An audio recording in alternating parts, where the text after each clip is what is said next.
Selamat pagi. Assalamualaikum warahmatullahi wabarakatuh. Kuliahan Bahasa Indonesia untuk kelas pagi angkatan 18-2.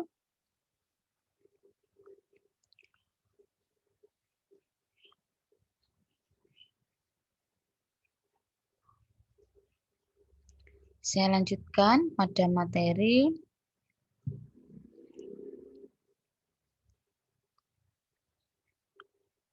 tentang kalimat ya minggu lalu itu ya. Nah, sampai pada kalimat perintah. Kalimat perintah.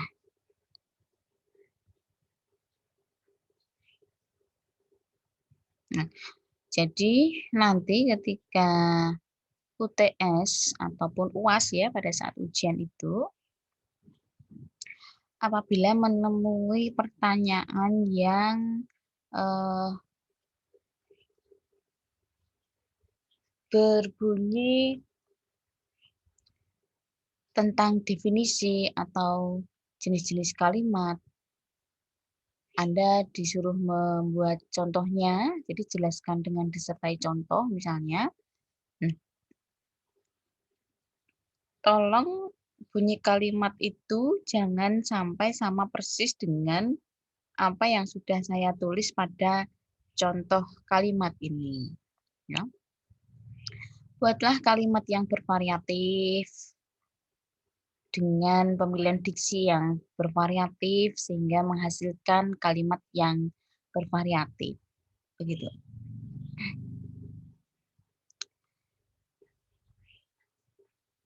Kalimat perintah. Saya lanjutkan materinya.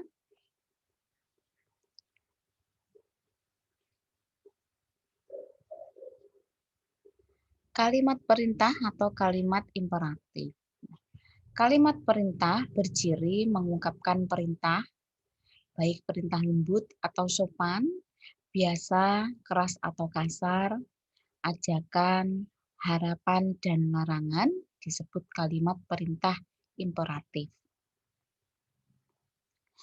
Pada bahasa lisan bahasa Indonesia, kalimat ini ditandai intonasi naik yang disertai tekanan yang lebih kuat di bagian akhir. Kuat tidaknya tekanan menunjukkan lembut atau kasarnya perintah. Dalam bahasa tulis, kalimat ini ditandai adanya tanda seru, kecuali pada kalimat perintah lembut atau sopan. Contoh, datanglah kemari. Contoh yang kedua, saya harap saudara bisa datang tepat waktu.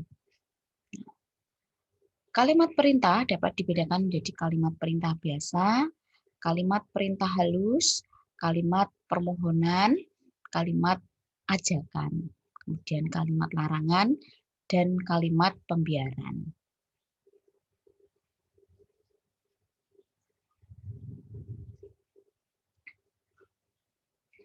Kalimat perintah biasa. Kalimat perintah biasa berisi perintah untuk melakukan sesuatu secara langsung. Contoh, datanglah kemari. Contoh yang kedua, pergi. Yang ke-11 adalah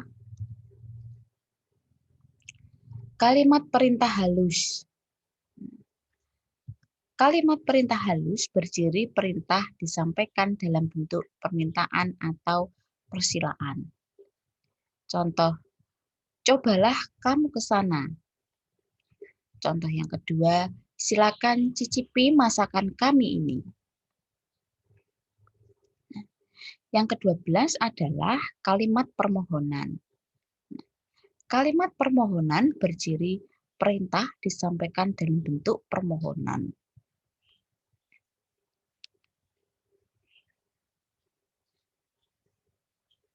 Contoh,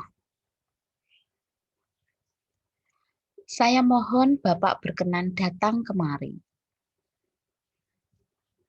Yang kedua, ya Allah, hamba memohon ampun. Nah, ini isinya adalah permohonan ya, maka ini masuk di dalam contoh kalimat permohonan.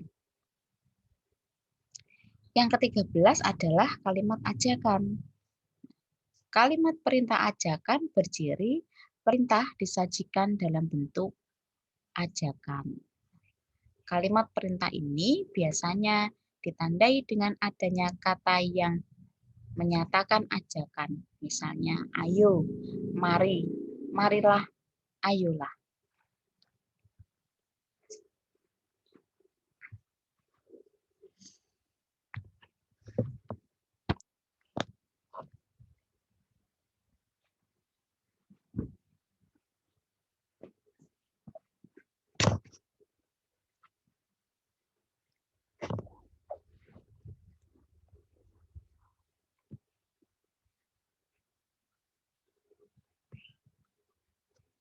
Contoh,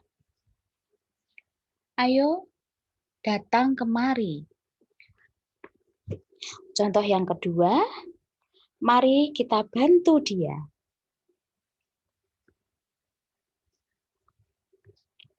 Yang ke-14 atau berikutnya adalah kalimat larangan.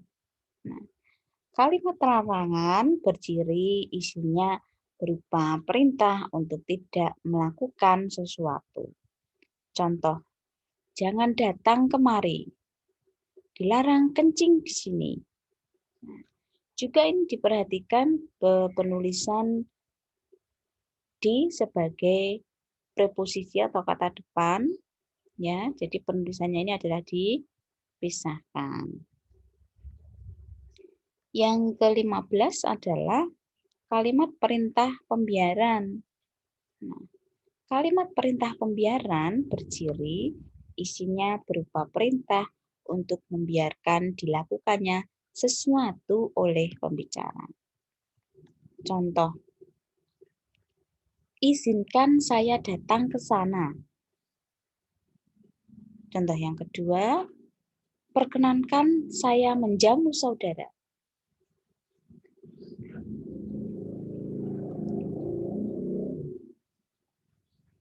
Kemudian kalimat eksklamatif atau kalimat seruan.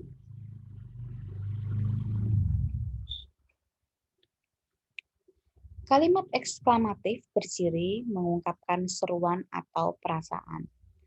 Kalimat ini ditandai adanya kata penunjuk ungkapan rasa, misalnya alangkah, amboi, betapa, bukan main, dan luar biasa. Dalam bahasa tulis, kalimat jenis ini diakhiri dengan tanda seru. Contoh, alangkah cantiknya gadis itu. Contoh yang kedua, bukan main cantiknya gadis itu. Contoh yang ketiga, luar biasa cantiknya. Yang ke-17 adalah kalimat lengkap atau kalimat mayor. Nah, kalimat lengkap berciri memiliki unsur subjek dan predikat. Contoh, Prapti pergi. Harganya mahal. Dan yang kedua, ada pencuri. Yang ke-18 adalah kalimat tak lengkap atau kalimat minor. Kalimat tak lengkap berciri salah satu atau kedua unsur intinya dilesapkan. Jadi, kalimat tak lengkap hanya ditandai oleh adanya unsur subjek tanpa predikat, predikat tanpa subjek, atau tanpa kedua unsur tersebut. Contoh, di kamar. Nah, ini tanpa subjek dan predikat. Belajar hanya terdiri atas predikat saja. Ibu hanya terdiri atas subjek saja.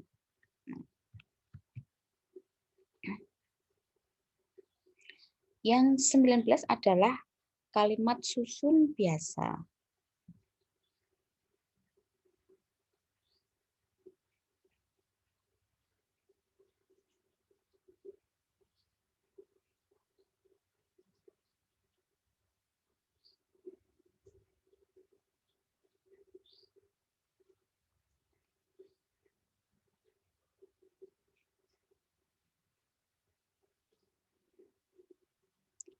Kalimat susun biasa berciri unsur subjek mendahului predikat. Contoh, kami gembira. Yang kedua, yang mengendarai motor itu kakakku.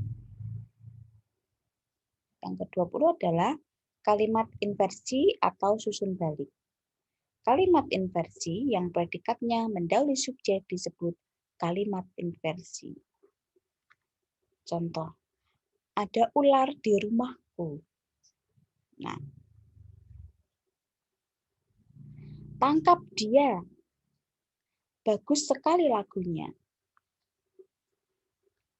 Yang ke-12 adalah kalimat nominal yang berciri predikatnya berupa nomina atau frasa nominal. Contoh, kakaknya tentara. Contoh yang kedua, yang mengantarku ayah. Yang ke-22, kalimat verbal. Kalimat verbal berciri predikatnya berjenis verba atau frasa verbal. Contoh, kakek bermain sepak bola. Nenek menari yapong. Kalimat adjektifal. Kalimat adjektifal berciri predikatnya berupa adjektif atau frasa adjektifal. Contoh, ayahku gemuk. Acaranya menarik. Ibuku cerdas. Yang ke-24, kalimat numeral. Kalimat numeral berciri predikatnya numeralia atau frasa numeral. Contoh, istrinya 5. Kebutuhanku sangat banyak. Yang ke-25 adalah kalimat preposisional. Kalimat preposisional berciri predikatnya berupa frasa preposisional. Contoh, kakak ke Jepang, adik dari sana. Yang ke-26 adalah kalimat tak transitif. Kalimat tak transitif berciri tidak membutuhkan adanya objek maupun pelengkap.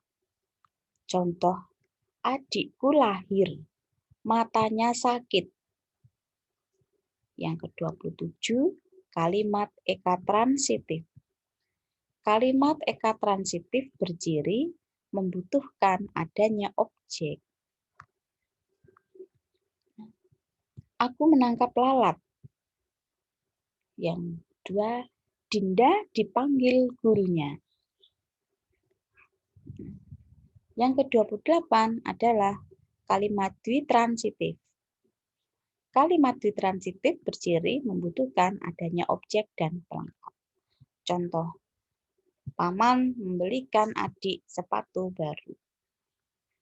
Yang kedua, dia menganggapku kawan akrabnya. Yang ketiga, ayah mengirimi kakak uang. Dan yang ke-29 ada kalimat aktif, yaitu berciri-ciri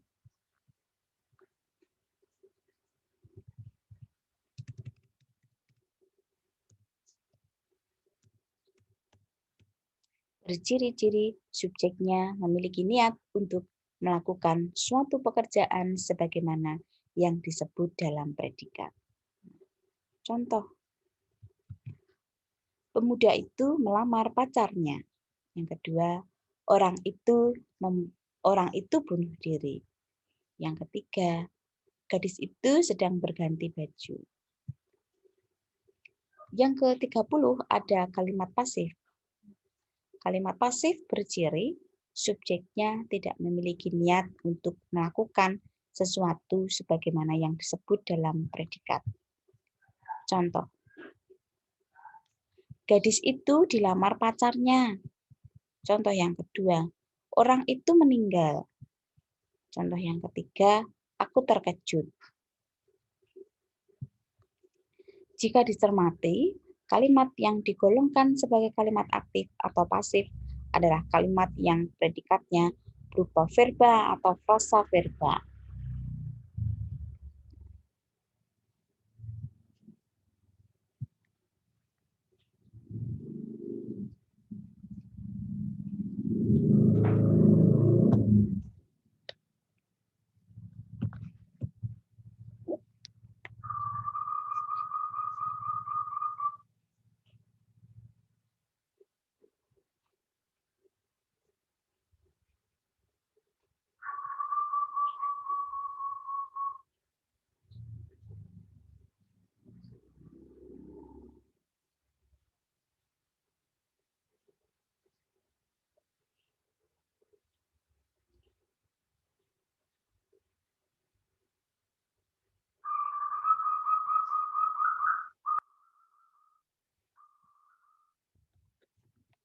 Subjek pada kalimat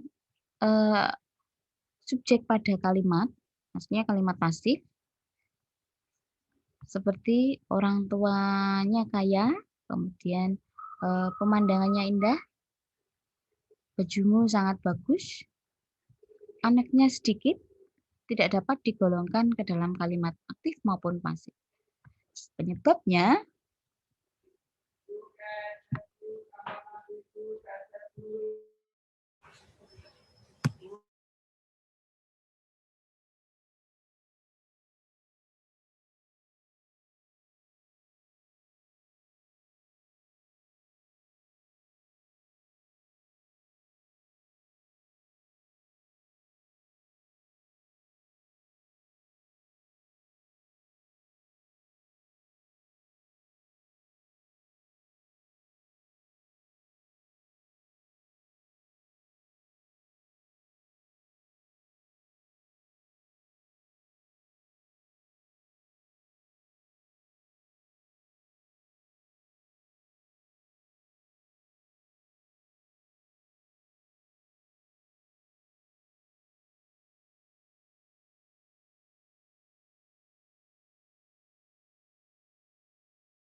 Nah, saya lanjutkan.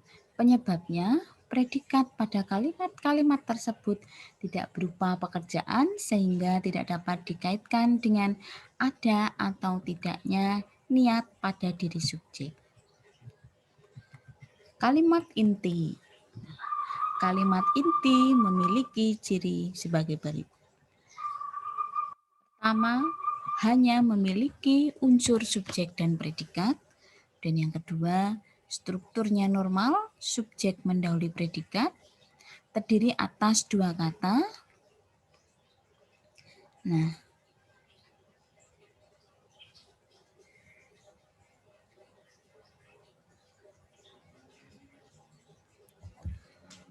intonasinya netral sehingga berupa kalimat berita. Contoh, Nita menangis. Ia terjatuh. Kakinya berdarah. Yang ke-32 adalah kalimat transformasi. Kalimat ini memiliki ciri berikut.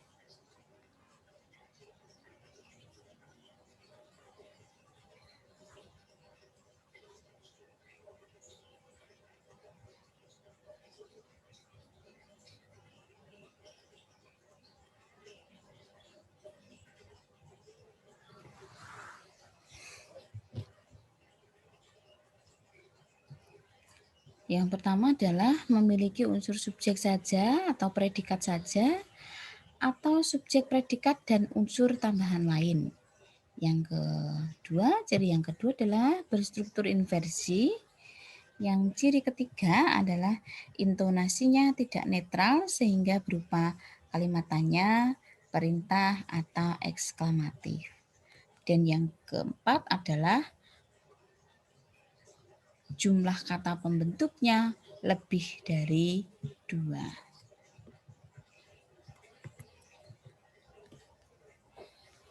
Contoh menangis.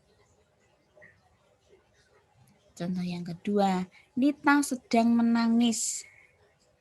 Contoh yang ketiga, Nita menangis karena kakinya berdarah. Contoh yang keempat, Nita menangis. Contoh yang kelima, menangislah ia.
Nah, berikutnya adalah tentang kalimat efektif ya.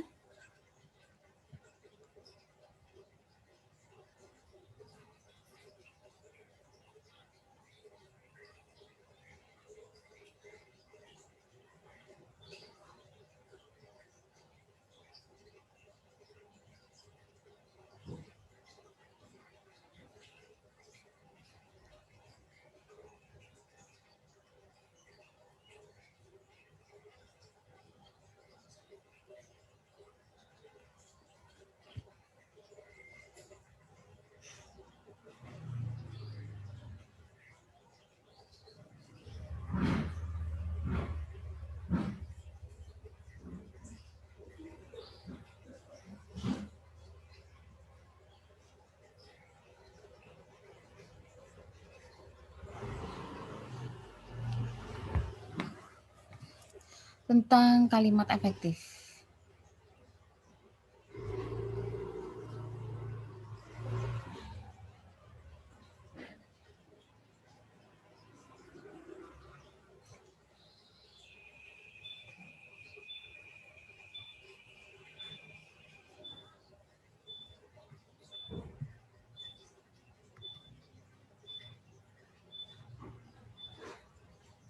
Nah, saya ulangi tentang pengertian kalimat. Nah, kalimat adalah dua kata ataupun lebih, baik itu dalam bentuk lisan maupun tulisan yang disusun sesuai pola tertentu sehingga memiliki arti dan diakhiri dengan intonasi akhir. Kalimat yang baik dan benar tentunya memiliki ciri-ciri tertentu, yaitu mengandung unsur-unsur seperti subjek, predikat, objek, dan keterangan atau disingkat menjadi berpola SPOK. Kalimat efektif. Kalimat yang disusun berdasarkan kaidah-kaidah yang berlaku, seperti unsur-unsur penting yang harus dimiliki setiap kalimat, yaitu subjek dan predikat, memperhatikan ejaan bahasa Indonesia yang baik, serta cara memilih kata atau diksi yang tepat dalam kalimat.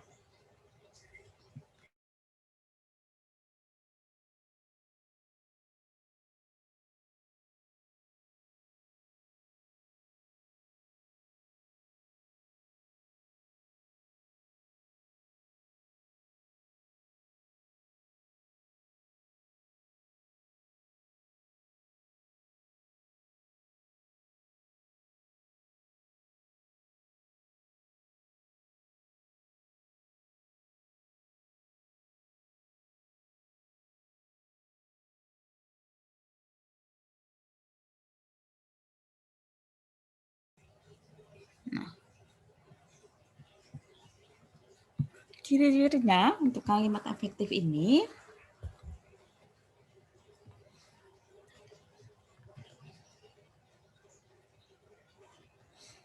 memakai diksi yang tepat, ini ciri yang pertama.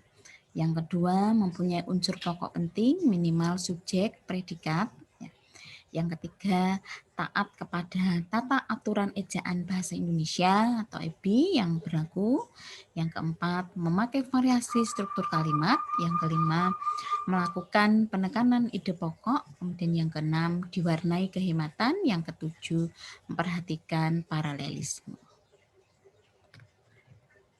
Syarat-syarat kalimat efektif. Syarat kalimat efektif itu harus memenuhi unsur kesatuan, kehematan, keparalelan, kelogisan, kepaduan atau koherensi, dan ketepatan. Contoh kalimat kesatuan berdasarkan cirinya. Nah, adanya subjek dan predikat yang jelas. Contoh, di rumah adat para tetua mendiskusikan masalah kejahatan yang terjadi. Ini hukumnya di dalam berbahasa Indonesia adalah salah ya, tidak tepat, maka harus diubah menjadi para tetua adat mendiskusikan masalah kejahatan yang terjadi di rumah adat. Nah, ini nanti kalau sudah diubah begini, susunan subjek dan predikatnya menjadi jelas. Yang kedua, tidak terdapat subjek ganda. Nah, sebagai contoh, pembangunan jalan itu kami dibantu oleh warga desa. Nah, ini juga salah hukumnya di dalam bahasa Indonesia. Karena apa? Karena ini subjeknya ganda dalam bahasa Indonesia ya.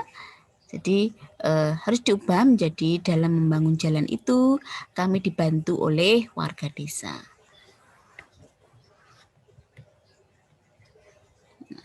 Yang ketiga adalah tidak menggunakan kata penghubung intrakalimat dalam kalimat tunggal. Contoh, kami datang agak terlambat, sehingga kami tidak dapat mengikuti acara pertama. Sehingga ini kan tidak tepat ya, kata penghubung intrakalimat ini. Coba kalau kita ubah, kami datang agak terlambat. Oleh karena itu, kami tidak dapat mengikuti acara pertama. Nah, ini baru benar. Kemudian yang keempat, yang D adalah predikat kalimat tidak didahului oleh kata yang. Contoh, bahasa Indonesia yang berasal dari bahasa Melayu. Yang tidak tepat. Yang tepat adalah bahasa Indonesia berasal dari bahasa Melayu. Ini baru benar.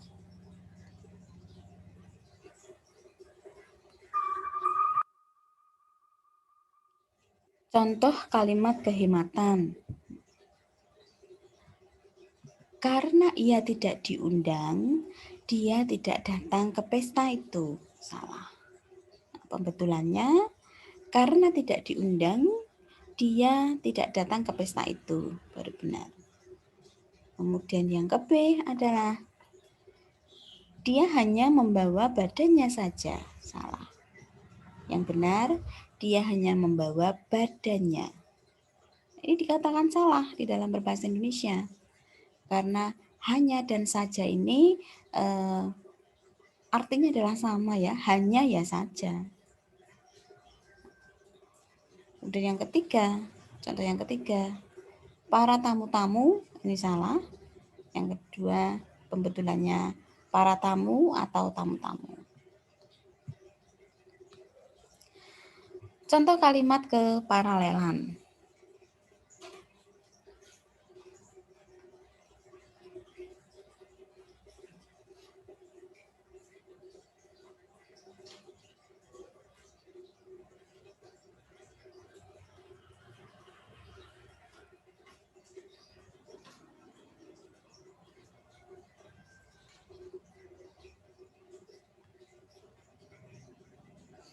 Sang tutor menjelaskan, memaparkan, dan penerapan sebuah aplikasi pada para praktikan. Nah, ini salah ya. Jika di dalam kalimat itu berupa verba, maka semuanya berupa verba. Penerapan bukan verba.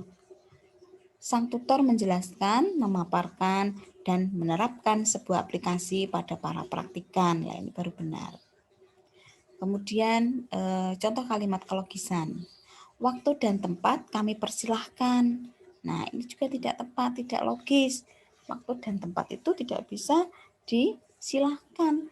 Yang bisa disilahkan ya Bapak dosen kami persilahkan. Yang terhormat Bapak dosen kami persilahkan. Atau yang terhormat Rektor Universitas Stekom disilakan.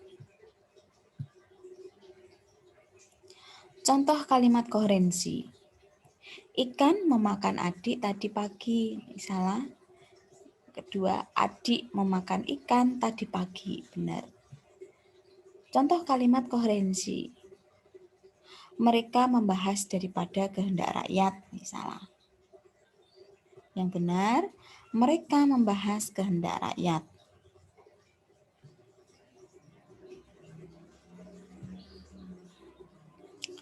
Contoh kalimat ketepatan. Sidik lupa bagaimana cara melukis, mengecat, dan berjahitan. Nah, ini salah juga ya.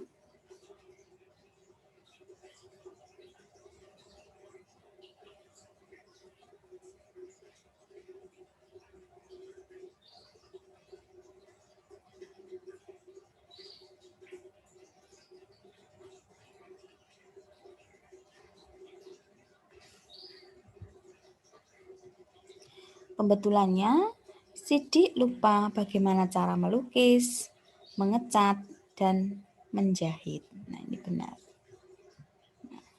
Contoh kalimat koherensi. Mereka membahas daripada kehendak rakyat. Nah, ini salah. Yang benar adalah mereka membahas kehendak rakyat.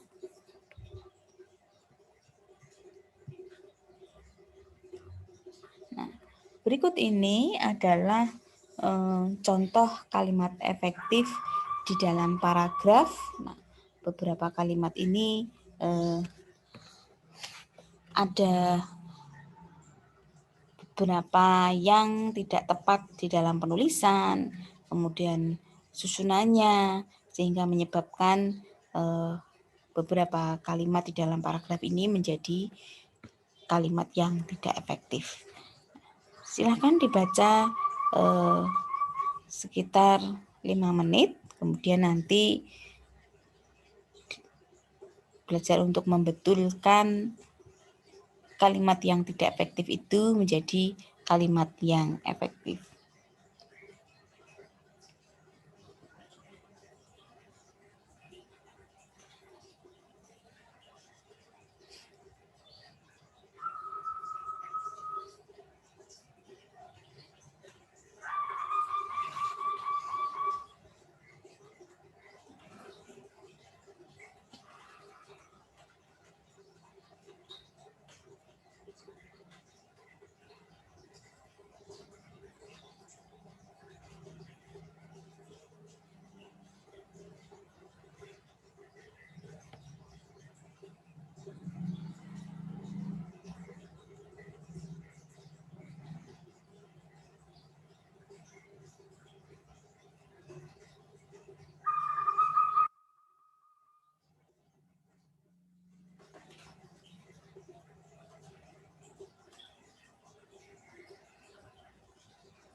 Sudah ya?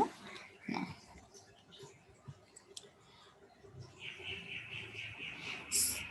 paragraf ini kita membaca sesuai dengan intonasi yang tepat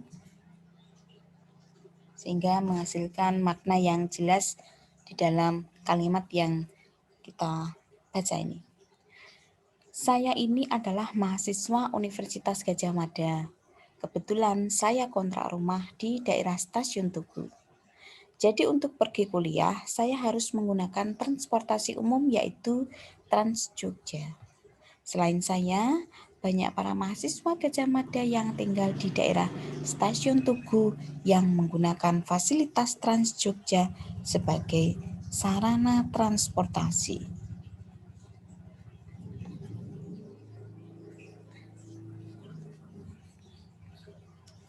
Pembetulannya,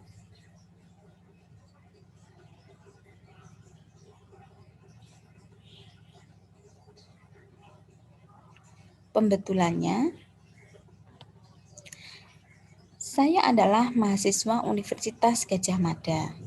Saya kontrak rumah di daerah Stasiun Tugu. Untuk pergi kuliah, saya menggunakan transportasi umum yaitu Trans Jogja. Selain saya, banyak mahasiswa Gadjah Mada yang tinggal di Stasiun Tugu menggunakan fasilitas Trans Jogja sebagai sarana transportasi. Nah, jadi di dalam contoh ya, paragraf yang pertama ini yang belum ada pembetulannya, kita merasakan ada beberapa hal yang penulisannya tidak tepat. Nah, sebagai masyarakat pengguna bahasa Indonesia yang baik,